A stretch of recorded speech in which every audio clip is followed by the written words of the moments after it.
Consistency எனக்கு ரொம்ப கம்மி ஃபாலோவர்ஸ் தான். ஆனால் அவங்க என்னை கன்சிஸ்டண்ட்டாக செக் பண்ணியிருந்தாங்கன்னா தெரிஞ்சிருக்கும் நான் கன்சிஸ்டண்ட்டாக வீடியோ போடலை அப்படின்னு.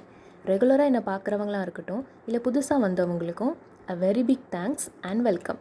ஹாய் வணக்கம். After a very long break ரீசெண்டாக ஒருத்தங்க என்கிட்ட சொன்னாங்க, 9th ஸ்டாண்டர்ட் படிக்கிற ஒரு பையனுக்கு 12th முடித்ததுக்கப்புறமா எந்த கோர்ஸ் எடுக்கணும், எந்த காலேஜில் படிக்கணும், அது எந்த ஊரில் இருக்கணும் முதற்கொண்டு எல்லாமே டிசைட் பண்ணி வச்சுட்டான். அப்படியே ஒரு ஃபியூ இயர்ஸ் பேக் போனால் நான் காலேஜ் ஜாயின் பண்ணப்போ இப்படி ஒரு கோர்ஸ் இப்படி ஒரு காலேஜில் இருக்குது அப்படிங்கிறதே நான் காலேஜ் ஜாயின் பண்ணதுக்கப்புறமா தான் தெரிஞ்சுக்கிட்டேன்.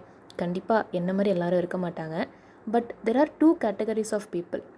ஒரு சில பேருக்கு அவங்க என்ன பண்ண போகிறோம், ஒரு கோல், ஒரு விஷன் கண்டிப்பாக இருக்கும். அதை அச்சீவ் பண்ணுறதுக்கு நம்ம என்னெல்லாம் பண்ணணும்னு சொல்லிட்டு ஸ்டெப்ஸ் எடுத்துகிட்டு இருப்பாங்க. இன்னும் சில பேர் இருக்காங்க, அவங்களுக்கு அவங்களோட கோல் என்னென்னு ஐடென்டிஃபையே பண்ண முடியாமல் அதை ஃபிகர் அவுட் பண்ணுறதுக்காக ஸ்டெப்ஸ் எடுத்துகிட்ருப்பாங்க. இந்த 2 கேட்டகரி கீழே இருக்கிற பீப்புள்ஸ்க்கு நான் சொல்கிறது ஒரே ஒரு விஷயந்தான், ஸ்டே கன்சிஸ்டன்ட்.